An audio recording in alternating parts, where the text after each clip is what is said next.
కాంగ్రెస్ సర్కార్పై విరుచుకుపడ్డారు BJP MP Bandi Sanjay. 6 గ్యారెంటీల పేరుతో కాంగ్రెస్ తెలంగాణ ప్రజలను మోసం చేసిందన్నారు.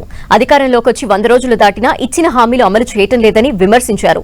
కాంగ్రెస్ పాలనలో రైతులు అనేక ఇబ్బందులు పడుతున్నారని ఆరోపించారు. ఢిల్లీ వరకు నాయకులందరూ కూడా 6 గ్యారెంటీల పేరుతోని ప్రచారం చేశారు. 6 గ్యారెంటీల ప్రచారం ఎట్లుందంటే ఇంద్రమ్మ ఫోటో పెట్టిర్రు, 6 నెంబర్ వేసిర్రు, 600 కోట్లు హోడీల కోసం, యాడ్స్ కోసం, పబ్లిక్ కోసం ఖర్చు పెట్టారు.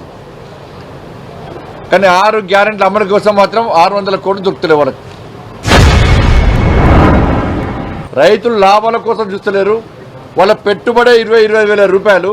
కాబట్టి ఎకరానికి 20-25 వేల రూపాయలు రాష్ట్ర ప్రభుత్వం నష్టపరిహారం ఇవ్వాలని చెప్పి మేము డిమాండ్ చేస్తే ఇస్తామని చెప్పి ఉత్తర్వులు జారీ చేసిన తప్ప ఒక్క పైసా ఇవ్వలే.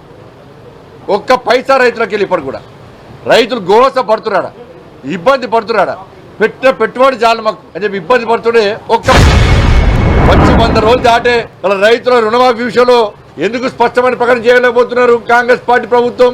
ఇంకా ఎన్ని రోజులు రైతులు డిఫాల్టర్గా ఈ తెలంగాణ రాష్ట్రం తిరగాలి, అవమానాలకు గురై వాళ్ళ 15,000 రూపాయలు రైతు భరోసా పేరు మీద రైతులకు ఇస్తాం, కౌలు రైతులకు ఇస్తామని చెప్పింది కాంగ్రెస్ పార్టీ ప్రభుత్వం. వేరే పార్టీ నాయకులు చేరడానికి గేట్లు కాదు, ఇక్కడ సాగు నీటి కోసం కాలువల ప్రాజెక్టుల గేట్లు ఎత్తితే రైతులకు కాలువ నీళ్ళు వస్తాయి, వాళ్ళ పంటలకు నీళ్ళు వస్తాయి. గేట్లు జరగడం రైతులు కోరుతున్నారు. ఇవాళ తాగునీటి సమస్య కూడా స్టార్ట్ అయింది. ఇక్కడ పట్టణాల్లో, నగరాల్లో, గ్రామాలలో తాగునీటి సమస్య కూడా స్టార్ట్ అయింది. రైతులు నట్టెట్లో ముంచిందే కేసీఆర్ గారు. ఓసారి సన్నపొట్లు వెళ్ళి అంటాడు, సన్నపొట్లు వెళ్ళి దొడ్డోళ్ళు అంటాడు, ఒకసారి వరేస్తే ఊరే అంటాడు, ఒకసారి పత్తి వేద్దంటాడు, ఒకసారి బాయిలర్స్ మేము పంపమంటాడు. అటు అగ్రిమెంట్ ఆయిస్తాడు, బాయిలర్స్ పంపం మేము తెలంగాణ రాష్ట్రం నుంచి అని చెప్పి. మళ్ళీ కేంద్ర ప్రభుత్వం మిడమే కత్తి పడితే ఆయిస్తాడు, మళ్ళీ ఒకసారి అంటాడు.